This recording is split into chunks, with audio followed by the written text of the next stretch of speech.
In Victorian Edinburgh, one name carried whispers of scandal and tragedy: Eugene Chantrelle. At the heart of the story was his young wife, Elizabeth Dyer Chantrelle, and a case that would shock Scotland with its revelations. But before we start, make sure you like and subscribe and comment where you're watching from. Your support helps us bring you more stories like this. So get ready as we uncover the case of Eugene and Elizabeth Chantrelle. 1852. Edinburgh, Scotland. A baby girl was born into the Dyer family. She was named Elizabeth Cullen Dyer. The Dyers were a respectable and established Edinburgh family, comfortably placed within the city's middle-class society. Elizabeth grew up in the Scottish capital during the mid-Victorian era. She received an education considered appropriate for a young lady of her standing. As a teenager, she attended Newington Academy, a private school in Edinburgh. She was described as bright, well-mannered, and promising. Her future appeared secure. In December 1865, a new teacher arrived at the academy. His name was Eugene Marie Chantrelle. He was a French language instructor, elegant, cultured, and confident. The students were impressed. Elizabeth was 15 years old when she met him. Eugene Chantrelle had been born in 1838 in Nantes, France. His father, Jean-Étienne Chantrelle, was a shipowner. His mother was Marie Anne. He had received a strong education and possessed excellent knowledge of Latin and Greek. He spoke English fluently and was academically accomplished. According to historical accounts, he had begun medical training in France but did not complete his studies. Political unrest and financial instability disrupted his prospects. He left France, reportedly for political reasons, and eventually settled in Britain. By 1864 or 1865, he was living in Edinburgh. On January 4, 1865, he placed an advertisement in The Scotsman, offering private French lessons. He rented a comfortable property at 81A George Street, occupying the upper floors above a shop. He taught private pupils there while also working at several schools, including Newington. It was there that he seduced his 15-year-old pupil. Elizabeth became pregnant. She was still a schoolgirl. He was her teacher, more than twice her age. When her condition became visible, a marriage was arranged. On August 11, 1868, they were married. Elizabeth was 16 years old and 7 months pregnant. Chantrelle was 30. Later that year, she gave birth to a son, Eugene John. She was now Mrs. Chantrelle, wife, mother, and still barely more than a child herself. At first, the marriage appeared stable, but it soon deteriorated. Chantrelle drank heavily: wine, champagne, and increasingly whiskey. When intoxicated, he became violent. He beat Elizabeth, he kicked her, he struck her with a cane, he swore at her. On some nights, he forced her out into the common stair, leaving her to seek refuge in a neighbor's flat. Reports later described him as openly unfaithful and repeatedly cruel. Elizabeth sought legal protection more than once. Divorce, however, carried immense scandal. Her family feared public disgrace. The couple had 4 children in total, but the marriage was one of fear and humiliation. Elizabeth had little escape. In 1876, Chantrelle was charged with assaulting a servant and his wife. Witnesses described his violent temper. He was known to carry a loaded gun when enraged. He frequented brothels in Edinburgh's Clyde Street district. Accounts suggest that when displeased, he fired shots through windows, terrifying those inside. Elizabeth feared for her life. She reportedly told her mother, "Mama, my life is insured now, and you will see that my life will go soon." By 1877, Chantrelle was in serious financial difficulty.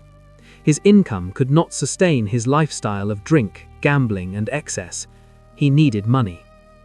In November 1877, he insured Elizabeth's life for £1,000, a considerable sum at the time. The policy covered accidental death. He made particular inquiries about whether death from food poisoning might qualify. Around the same time, he purchased an extract of opium. On New Year's Day, 1878, Elizabeth was at home at 81A George Street with her children. Chantrelle was present. What occurred that day is known only from later evidence. It is believed he administered opium, possibly concealed in fruit or a drink. On the morning of January 2nd, the maid, Mary Byrne, found Elizabeth unconscious in her bedroom. She had been vomiting. She was barely responsive. A doctor, Dr. Carmichael, was summoned. He detected the smell of gas in the room and initially suspected coal gas poisoning. Elizabeth was gravely ill. Dr. Carmichael called in the police surgeon, Dr. Henry Littlejohn. Elizabeth's mother also arrived with her own physician. Artificial respiration was attempted. She was taken to the Royal Infirmary. She died shortly afterward. A gas pipe behind the shutters had been loosened, apparently to simulate an accident, but the doctors were unconvinced. The symptoms did not align with gas poisoning. Dr. Henry Littlejohn searched the house. He found drugs. He tested the vomit Elizabeth had produced. Opium was detected. 3 days later, on the day of Elizabeth's funeral, Eugene Chantrelle was arrested and charged with her murder. He was 40 years old. The trial began on May 7, 1878, at the High Court in Edinburgh below Lord Moncrieff. The courtroom was crowded. The case fascinated the public. A French schoolmaster, a child bride, domestic brutality, and alleged poisoning for insurance money. Mary Byrne testified clearly about finding Elizabeth unconscious. Then came a devastating moment. 9-year-old Eugene John, Elizabeth's eldest son, was called to the stand. He described how his father called his mother vile names, struck her, and made her cry. The court listened in silence. A former maid from the household testified that in 1876 she had once intervened to rescue Madame Chantrelle from her husband's violence. When the matter was reported to a constable, the enraged Frenchman had shouted chillingly, "I will do for the bitch yet." The threat would later seem prophetic. The medical evidence strongly supported opium poisoning. Dr. Henry Littlejohn testified that he had detected clear traces of opium in Elizabeth's vomit. The quantity present was sufficient to cause death.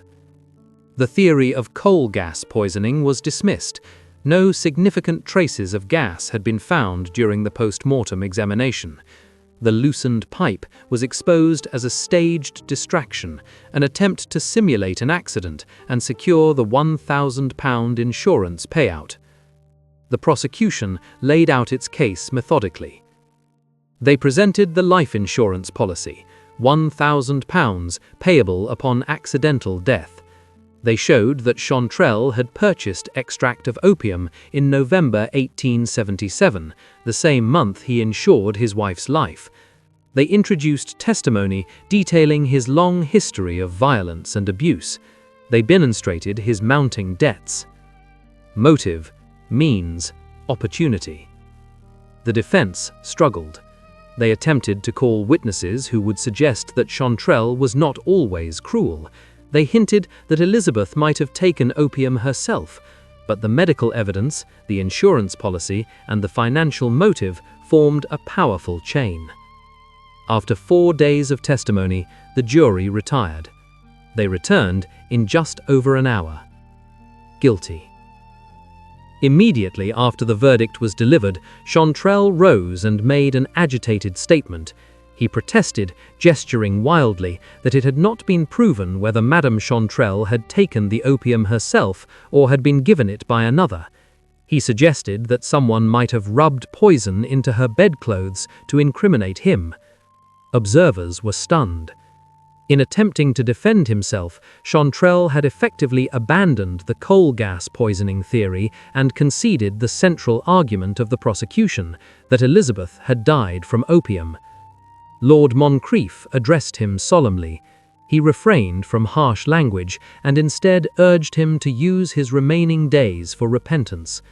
The sentence was death. Chantrelle was taken to Calton Jail in Edinburgh. Public executions had been abolished in Britain in 1868. Hangings were now conducted within prison walls. Chantrelle would be among the early executions carried out privately in Scotland. On the morning of his execution, large crowds gathered outside the prison. Though the hanging itself would not be seen, nearly 1,500 people assembled to witness the raising of the black flag, the signal that the sentence had been carried out. According to contemporary reports, Chantrelle slept soundly on his final night. He retired after 1 in the morning and rose at 5 when visited by his spiritual advisor, the Reverend Mr. Wilson of Tolbooth. Religious services were conducted shortly before 8 o'clock. When asked whether he wished to confess, Chantrelle declined. He maintained his innocence to the end. According to reports, Chantrelle's final request was to see his children before his execution. The request was refused. At 7:45 on the morning of May 31st, 1878, the prison bell at Calton Jail began to toll. It rang every 6 seconds. The sound carried across Calton Hill. The crowd gathered outside fell silent. All eyes turned toward the flagstaff. Eugene Chantrelle walked to the scaffold with composure. Witnesses described him as firm and outwardly calm. The executioner was William Marwood, one of the most well-known hangmen of the Victorian era and a practitioner of the long drop method, designed to cause rapid death. The noose was placed around Chantrelle's neck. He showed no visible fear. At 8:15, the bolt was drawn. There was an 8-foot drop. Eugene Marie Chantrelle was dead. Moments later, the black flag was raised above Calton Jail. The crowd outside saw it and understood. The sentence had been carried out. His body was buried within the prison walls, as required by law. When Calton Jail was demolished in the 1930s, the remains of those executed there were left undisturbed. Today, St. Andrew's House stands on the site. Beneath its western car park lie the remains of Chantrelle and 9 other executed criminals. Elizabeth Chantrelle had been born in 1852 into a respected Edinburgh family. She attended Newington Academy. At 15, she was seduced by her French teacher. At 16, she was forced into marriage. Over the next decade, she endured violence, humiliation, and fear. She bore 4 children. She lived with a man who drank heavily, frequented brothels, carried firearms in anger, and repeatedly assaulted her. She once told her mother that now her life was insured, it would not be long before she died. On New Year's Day, 1878, Eugene Chantrelle poisoned her with opium. He loosened a gas pipe to simulate an accident. He summoned doctors. He raged and accused them when she died. But toxicology told a different story. He was arrested on the day of her funeral. Elizabeth Chantrelle was 26 years old. Her husband had presented himself as cultured, educated, respectable, a teacher entrusted with children. Behind that facade was brutality and calculation. The case shocked Edinburgh society. Some later commentators suggested that the story may have influenced Robert Louis Stevenson in writing The Strange Case of Dr. Jekyll and Mr. Hyde. Stevenson had moved in similar social circles and later reflected on how evil can exist beneath a respectable exterior. Whether directly inspired or not, the parallels were unsettling. Elizabeth lies buried in Edinburgh. Her grave marks the life of a young woman silenced by abuse and greed. Eugene Chantrelle lies beneath a government building's car park. She was 15 when he seduced her, 16 when she married him, 26 when he killed her. Her story endures as a reminder that monsters do not always appear monstrous. Sometimes they wear fine clothes, speak cultured languages, and stand at the front of a classroom.